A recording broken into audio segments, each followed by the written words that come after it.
હાલો મિત્રો, દેશી લાઈફમાં તો ફરમાં આપનું સ્વાગત છે. અને મિત્રો, આ આપણું છેલ્લું કટકું છે. જોકે બધામાં થોડું થોડું વાવી દીધું, સીણા જીરા નાન તેન ફલાણું ઢીકડું પૂછડું. એકમાં 7 નંબર વાવ્યું છે, એકમાં 4 નંબર વાવ્યું છે. જે આપણે ગુજરાત શિયાર જૂની વેરાયટી આવતી ને એ વાવ્યું છે. આમ તો એ ફાઉન્ડેશનનું કહી શકાય. અને હવે એક આ છેલ્લું કટકું આપણું રહ્યું, જે આ પાછળ દેખાય આપણે જે મકાનવાળું કટકું છે એ રહ્યું છે. હવે એમાંય જીરું જ વાવવાનું છે. અને આમ જોઈએ ને તો આપણા કટકા લગભગ બધા 6 વીઘાના જ કટકા છે. કોઈમાં થોડું ઘણું વધારે ને કોઈમાં થોડું ઘણું ઓછું. એટલે એમાંય આપણે સુરભી 11 એ વાવીએ છીએ.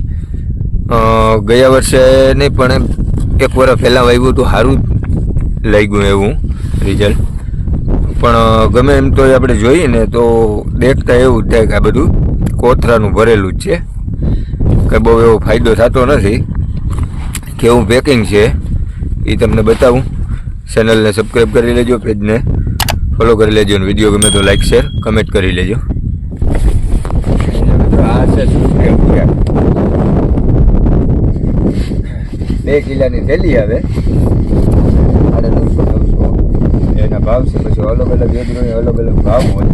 આમાં કોઈ જાતનો ફોર્મ કે આજે કંઈ આવતું નથી, ફક્ત એક લેબલ આવે છે. આમાં લેબલ હોય એમાં તારીખ લખેલી, એક્સપાયરી ડેટ ને આ અને MRP જો ને તો 1800 રૂપિયા છે. એના અડધા ભાવમાં આવે છે. એટલે MRP ઉપર બહુ ધ્યાન નહીં દેવાનું. ટેસ્ટ છે 7મા મહિનાની 15 તારીખે 2024માં. એટલે 2-3 મહિના થઈ ગયા છે એમ જોઈએ તો. અને આપણે નાખીએ ને તો વીઘે 1.5-2 કિલોની રાસમાં નાખીએ છીએ. આ વર્ષે થોડુંક વધારે નાખીએ, 150 ગ્રામ જેવું, 1 કિલોનું 900 ગ્રામ જેવું નાખીએ છીએ. કારણ કે 2-3 પ્રોબ્લેમ છે. એક તો થોડુંક હજી વાતાવરણ ડબલ થાય છે, રાતે ટાટ પડે અને દિવસનો તડકો લાગે એટલે.